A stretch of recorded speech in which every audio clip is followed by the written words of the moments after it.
A long while had passed since Lee had been brutally beaten by Carver after taking a blame for Clementine, and now the remaining group members tried to debate whenever they should go tonight or not.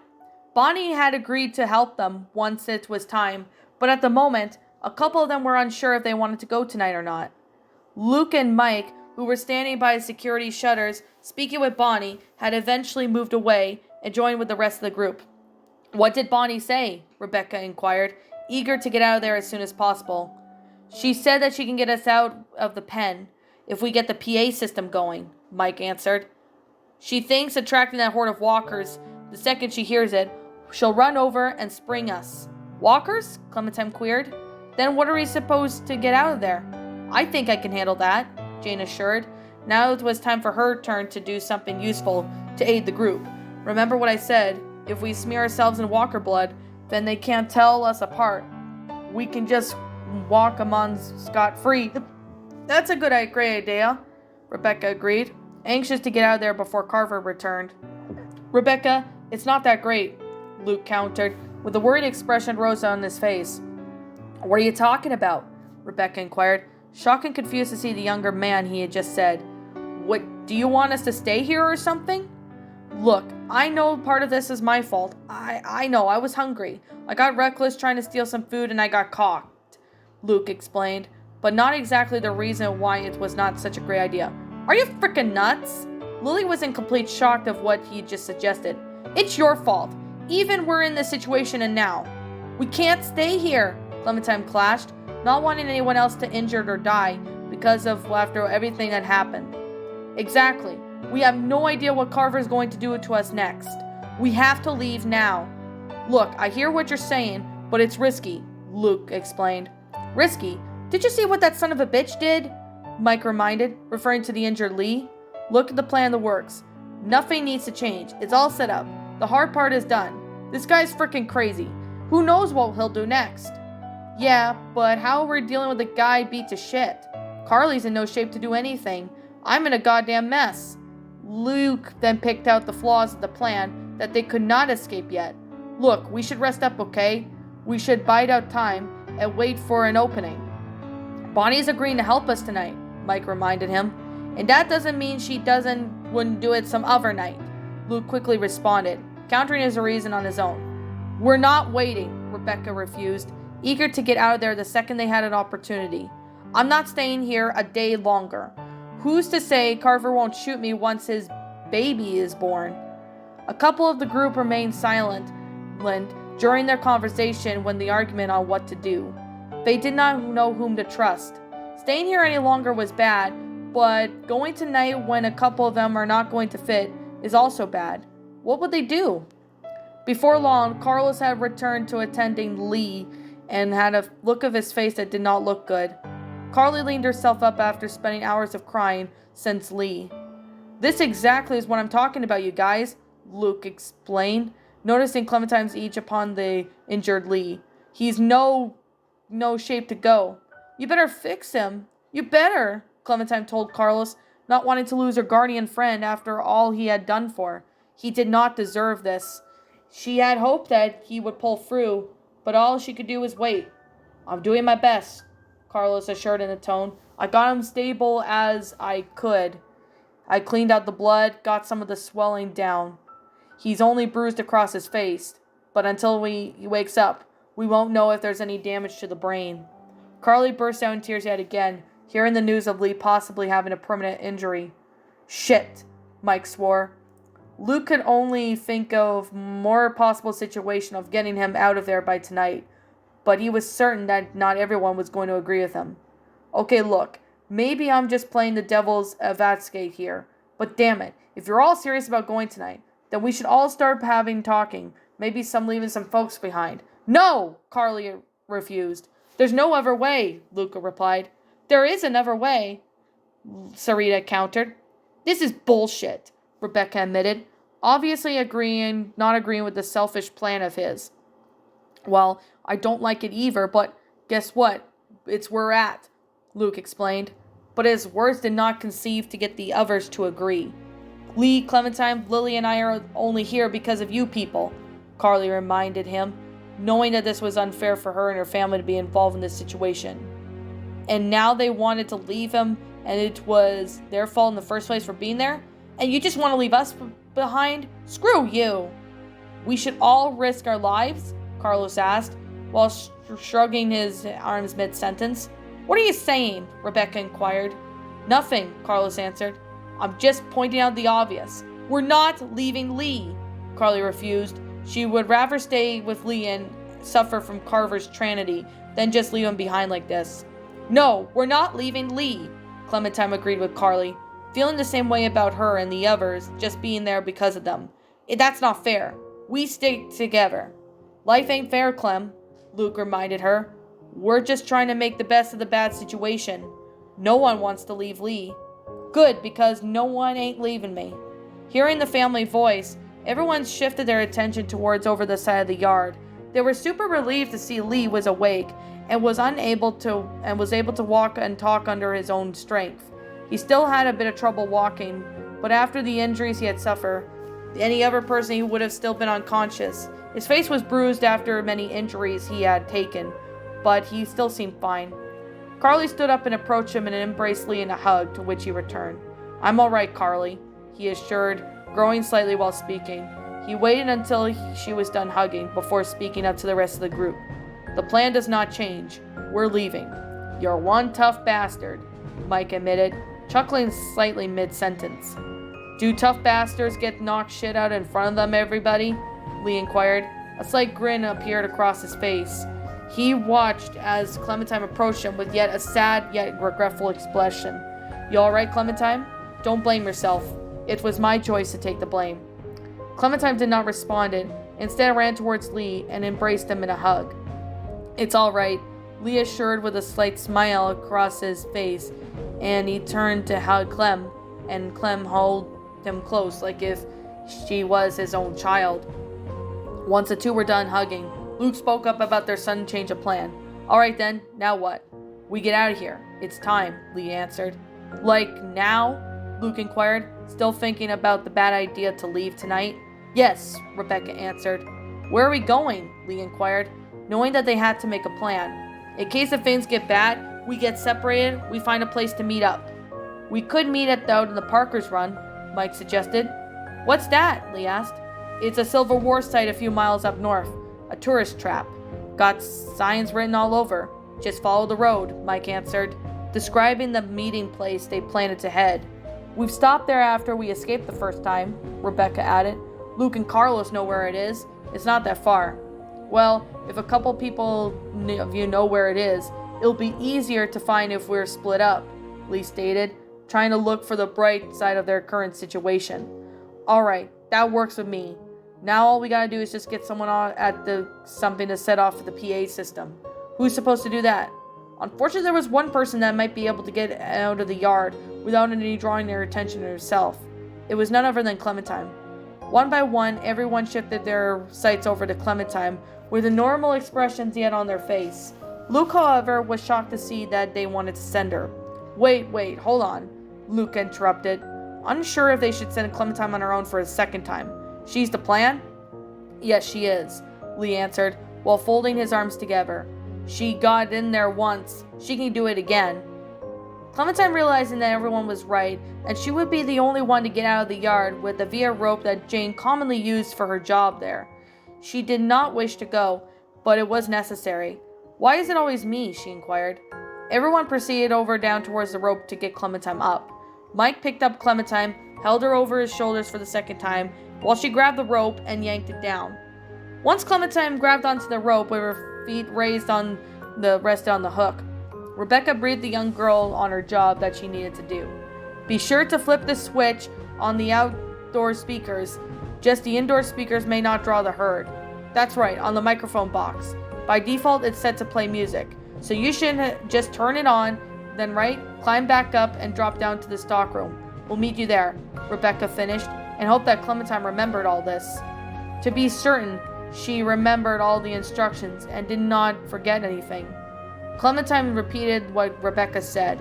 I got into the office, I switch on the outdoor speaker, I turn on the PA system, I go up on the roof, and then I go down to the stockroom and meet you guys. Is that right?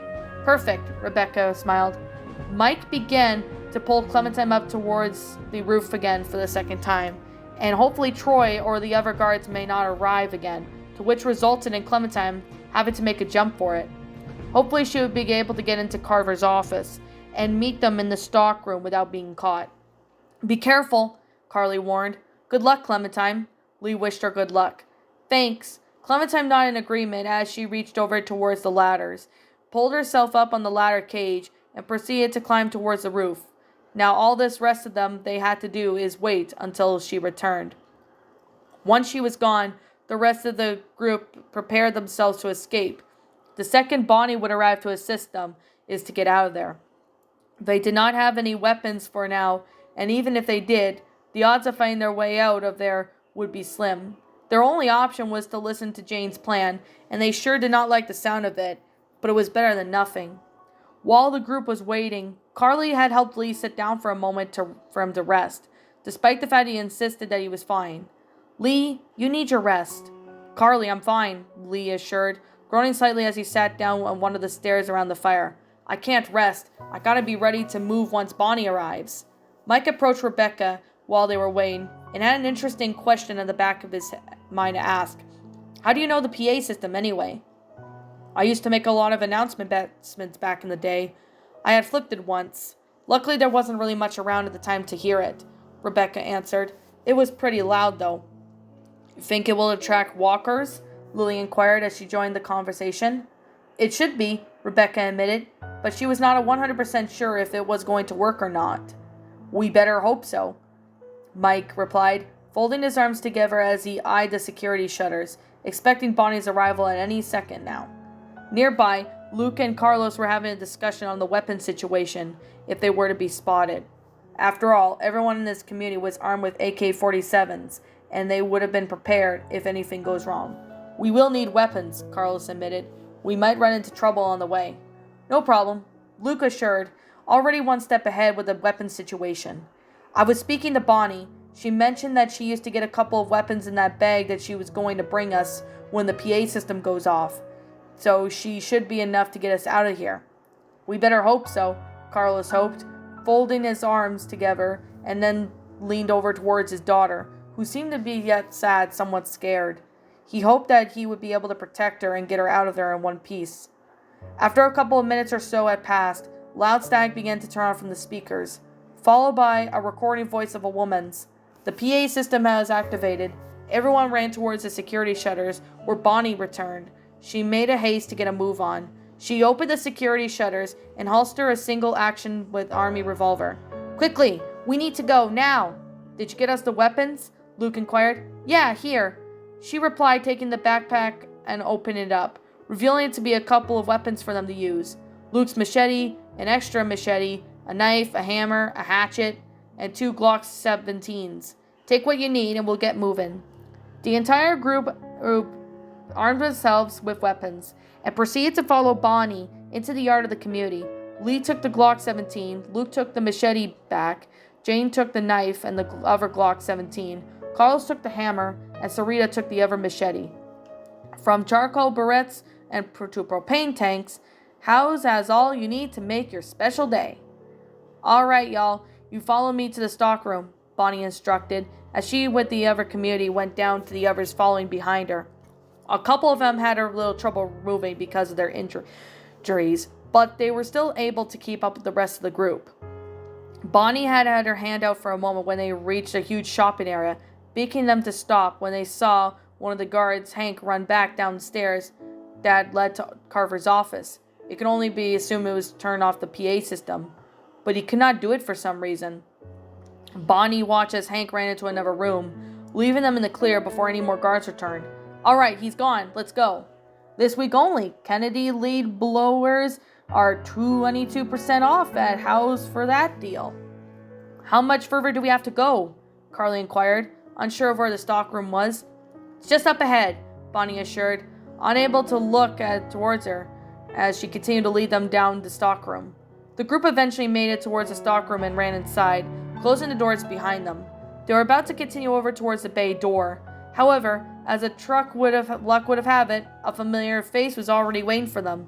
Carver aimed his AK-47 towards them and moved towards them, closing them to force them to drop their weapons down and putting their hands in the air. I don't believe this. You want to disrespect me? You want to throw away the life I'm trying to rebuild for us? Then fine, Carver told them while he paced up and down his room, still aiming the gun at them. You want to run up with this dog shit full of crippled people? Fine, be my guest. While they were being held hostage, Lee had shifted his attention towards the shelves and was surprised to see Clementine slowly shimmering her way across the shelves. She had no idea what she was doing, but he sure hoped that she could do something soon before Carver's executed them. I will put a bullet in you and that baby before I let you leave again, my child, Rebecca, Carver told Rebecca, refusing to let her leave again with his possible child. It's not yours, Bill, Rebecca snapped. She herself was uncertain if this was true or not. You don't frickin' know that, Carver clashed, yelling slightly as he aimed his gun to each and every one of them. And until we do, you're not going anywhere. Clementine was now above Carver, and all of a sudden, she pulled out her small Halberd Johnson and Durant pistol that she somehow required and aimed it towards him. Without any hesitation, she fired and was able to hit Carver in the side of his face, knocking him off balance. But the gun that was old, it did not do that much damage. Taking this opportunity to attack now was dazed. Lee had raised his fist and punched Carver in the face. Then Luke proceeded to finish him off by snatching his AK-47 out of his hands. Don't move, Luke ordered, aiming the gun directly towards Carver's forehead. Lee moved towards the shelves and caught Clementine in his arms as she jumped down and landed safely on her guardian's grasp. Good job. Lee praised her as she sat her down. Luke, this ain't any of your business, Carver told him, shifting his gaze towards Rebecca, stared down with a hateful expression. Rebecca and I just have a little custody battle on our hands, so if you please, shut the hell up, Bill, Luke ordered. Rebecca continued glaring towards Carver with a hateful look and not wanting to do nothing more than kill. She promised her husband that she would avenge him after he was killed in the ski lodge, and that was a promise she wanted to keep. Shoot him. What? Luke was in shock of what he just said. This caused to take his attention away from Carver. While he was not looking, Carver had suddenly holstered his Colt Python out from his holster pocket and prepared to shoot Luke. Lily saw this and swiftly charged towards the front of Luke. No! A gunshot was fired and everyone was startled by it. Everyone shifted their gaze over to where Lily was standing, and they saw next to them Lily was no longer standing, lied emotionlessly on the ground, blood smearing out of her chest to where she was shot. Before Carver had the chance to shoot anyone else, Luke had fired a gun right at Carver's leg, causing him to drop his gun. Lee proceeded to finish him off by shooting him in the other leg, crippling him down to the ground. Ah! Once he was down, Carlos went down towards Lily, placed two of his fingers on her pulse, and then placed the side of his head to his chest, but could not find any sign of life. She's dead. Lee was in complete shock that Lily had just given her own life to save Luke. Anger filled up inside of him, a monster inside of him that he always tried to contain once he saw his wife cheating on him with the senator and was beginning to unleash. You're frickin' dead! Carver did not seem fearful by his threats and merely chuckled in response. Ah, big man now, huh? Lee marched over towards Carver, pinned himself down like he did with Andy St. John, and began to viciously beat Carver into submission. He hit him down with his right fist, then with his left fist, and then proceeded to do the same thing over and over again. No one dared to interrupt now, as he was continuing beating Carver, until he was somewhat done with him. After a couple moments had passed, Lee, eventually grown tired of beating down Carver, stood himself up in full height, watching Carver spit up blood, as he was too weak to move, despite the many hits he had just taken. He chuckled and glared towards Lee, bruised with his swollen face. You ain't shit, Lee. As long as you're dead, I don't give a crap of who I am, Lee replied. He pulled out his Glock 17 from his pocket, aimed towards Carver's head. Without hesitation, he pulled the trigger and hit Carver directly on the forehead, killing him instantly. He took a few moments to catch his breath and turned back to the others, who picked up their weapons. He turned to see now Lily was dead, shot in her head to prevent her from coming back as a walker. "Let's go, guys, we can't stay," he declared, beckoning for them to follow them towards the bay doors. Everyone was in shock of what just happened, but decided he was right and it was time to go. The only one who did not seem shocked about Carver's death was Rebecca. She walked over towards his lifeless corpse, took his cold python, and laid it a few feet away from him, proceeded to follow the others. Mike and Jane opened up the bay doors and escorted everyone outside, knowing they had to get a move on before any more guards arrived. Once they were outside, everyone looked into the distance and was worried when they saw walkers in the distance. They would have to find a walker and get themselves covered up in walker guts as soon as possible. Rebecca was helped down by Luke due to her pregnancy, and Lee jumped and almost fallen over. Carly was about to help him up when he quickly assured her that he was fine. No, I'm alright. Carly, come on, let's keep moving. Lee noticed many walkers in the distance, and a couple of them were approaching. He can only assume that it was not going to end well. Oh crap, I thought they were coming from the south. They did, but it looks like they're coming from the eye as of it now, Rebecca said, stating the obvious. This is so messed up, Mike admitted, suspecting that they may have just made the biggest mistake of his life. Here, Luke handed a hatchet towards Clementine as he pulled it out of his machete, preparing to fight a horde of walkers. You're going to need something. Thanks, Clementine thanked while pulled over the Ivier Johnson Draeger pistol that she took from Carver's office, threw it to the ground, knowing it was no longer useful. Only one bullet. Summer heat got you hot? Cool yourself off with a section of above-ground pools. Talk to a friendly... Clementine then raised her weapon when a walker was approaching, but she killed it with one hit. She turned to see Jane did the same, and by the looks of it, it was time to blend in. Nearby, Carly took towards her left when she heard a gunfire from the rooftops. This was somewhat of a good way to distract the walkers for a little while. We need to get a move on. Jane stabbed her knife to the walker's stomach, opened up its entire body, and collected its insides and began to smear them across them. You guys better hurry up and get smearing if you want to live, or you could die here. It doesn't matter to me. Lee borrowed Clementine's hatchet and cut open the walker she had just killed and opened up its insides. He had to get himself, Lee, and Carly covered up before the walkers among them. Oh God, Rebecca gasped. Ugh. Sarah cringed at the sight of seeing walker guts. Do it quick, Jane warned them. We need to get covered before the rest of them get closer, or we're screwed. This isn't going to work, Rebecca admitted. I'll go first, Lee told Clementine, digging his hands into the walker and pulling out its body parts. He began to smear blood across himself, cringing slightly while trying to do so while the smell. Once he was covered, he got Clementine to do his back for him while he eyed many walkers at a distance heading their way. You're going to put that on yourself? Sarah asked Lee, unsure if she wanted to do this.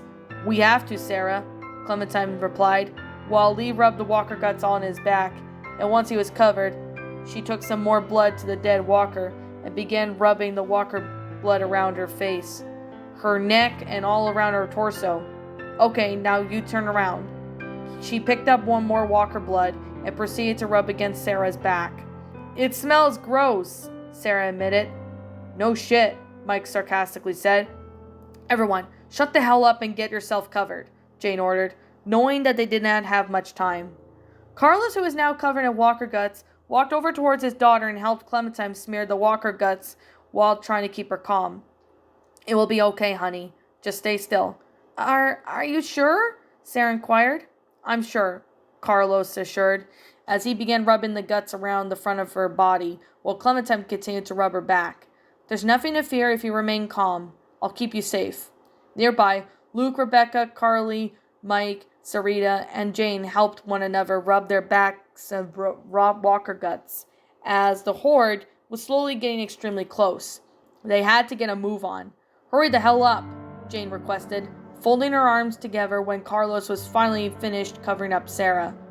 Once he was covered in walker guts and were ready to go, Lee did a quick check on everyone to make sure they were ready. Is everyone ready? They're almost there. Just stay calm and... What the hell is going on? A familiar voice inquired. Everyone shifted their attention around to see it was Troy, who just arrived when he noticed him out there. He had his AK-47 with him as usual. They had something to do before they did something they would not regret. "What the hell, sick shit?" Troy inquired, while he noticed them covered in walker guts. "What the hell do you think you're doing? Someone say something before I start." Troy noticed about Luca reach for his AK-47, but stopped him by aiming his gun and forced him to stand up. Hey! Don't even freaking think about it, you piece of shit. I'll end you, you hear me?" Jane then stood back up and slowly began approaching Troy seductively while beginning to sweet-talk him. She did not show fear to him while she was approaching him, despite the fact that he aimed with an assault rifle, but he was unaware of what Jane's carrying was a Glock 17 behind her back. Troy, remember we talked about this." "We did? What the hell are you talking about?" Troy asked as he began backing away from her, having no recall of mentioning something like this. "I told you I want out, and you said you'd help me, and then I would help," Jane reminded him. Whatever she had planned, she would have to make this fast, as the horde of walkers were extremely close. "I thought you meant get out of the yard," Troy replied. "Not whatever the hell this is." The horde of walkers were now on them, and everyone was scared once they got close, but they were relieved to see Jane's plan was working. The walkers passed by them like they were one of them instead. They all had their focused attention onto Troy. "I did, but we can now leave. Troy, you could come with us," Jane offered. "What?" Troy's expression was softened as he lowered his gun and thought about her offer. He had to admit sometimes he was unnerved by Carver, and sometimes after witnessing what he did. Where would we go?" "Away from here. Together," Jane replied in a seductive smile across her face. "All right, I'll come," Troy admitted. He raised a smile across his face before taking up her offer to leave. He sniffed in the air and smelled walker guts that made him almost sick. "Man, you smell really bad. You gotta get to a bath before we..." He then was distracted as Jane swiftly snatched his AK-47, his hand free, pulled off her Glock 17, shot Troy in the crotch. He screamed in agonizing pain as his hands were on his groin where it used to be, collapsed on the ground. "Ah! You shot my... off. Come on," Jane told them, before she handed Bonnie the rifle away from Troy. "You bitch!" Troy was now crying in pain. After Jane had just shot him, he was unable to move. The group began to slowly move away towards the herd of walkers. Jane gave him advice on what to do. "Don't make any noise, got it? They might hear something they don't like. And for Christ's sake, walk. Act like you belong, and you will belong." Everyone began to move as the walkers devoured the helpless Troy. No one expected Jane to do this, but it was necessary. Now he finally paid for working with Carver, and after all this pleasure he had took from hurting those he couldn't fight back, there the heartless, twisted person he was. Carlos took a quick look behind him to see Sarah and Clementine behind him. He hoped that he would protect her while they moved through the horde of walkers. "We got this, y'all," all Luke assured in a whispered tone. He then turned towards his community for a moment, and slowly he did not draw any attention to himself. "Is that Tavia?" Lee then looked on the roof of the building to see multiple of Carver's men shooting the walkers below them. They prayed that one of them would not fire in the direction that they were shooting them, for mistaking them being a walker. They continued marching through the horde of walkers. "Stay calm," Jane told them. "Shh," Luke hushed them. "We're going to be okay. Don't run," Jane reminded. "Watch, Sarah," Mike whispered, as he could be hearing Sarah beginning to panic. "Shh, quiet, honey," Carlos smoothed his daughter, knowing that he could not keep her calm and her cover would be exposed, and he would not be able to help her, even without exposing himself.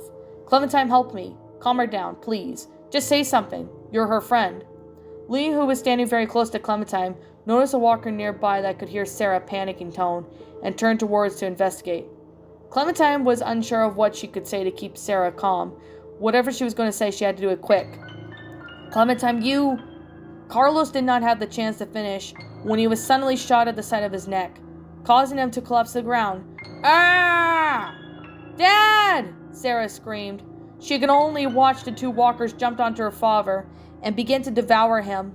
She continued screaming towards him while placing her hands onto her head. This was what Carlos meant by ceasing to function. Dad! Dad! Her cries of to attract the nearby walkers. Now everyone had exposed themselves in order to save her. Sarita acted fast by stabbing a walker with her machete. Carly pulled out her Glock 17 and shot a walker behind Lee. Bonnie proceeded to help out by shooting the walkers with her AK-47. Sarah! She called out. Lee! Carly gasped, firing as many shots as she moved closer towards Luke and Bonnie. Man, god damn it! Mike yelled. Carly, I can't get to you! Lee called out to his girlfriend, as he was unable to assist her.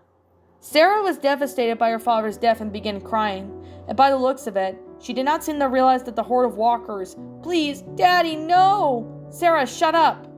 Clementine demanded. She did not wish to be mean, but it was necessary. If she was going to survive, she will have to look for an opening to escape, but there was not one, and she looked back around to find— Sarah, did you?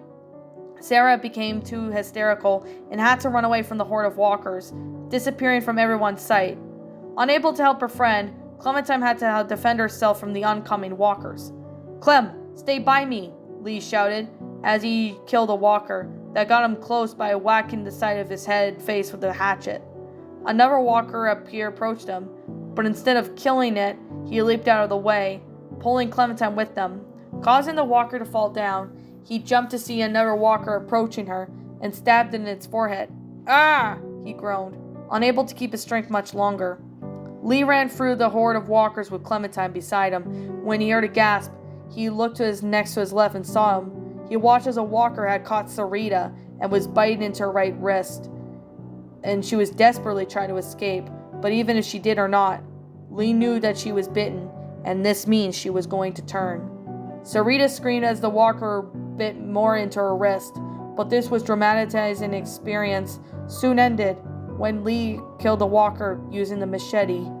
He watched as Sarita clutched her bitten wrist, but she was unable to do anything now, and she had to get himself and the others out of this horde before anyone else was bitten or shot.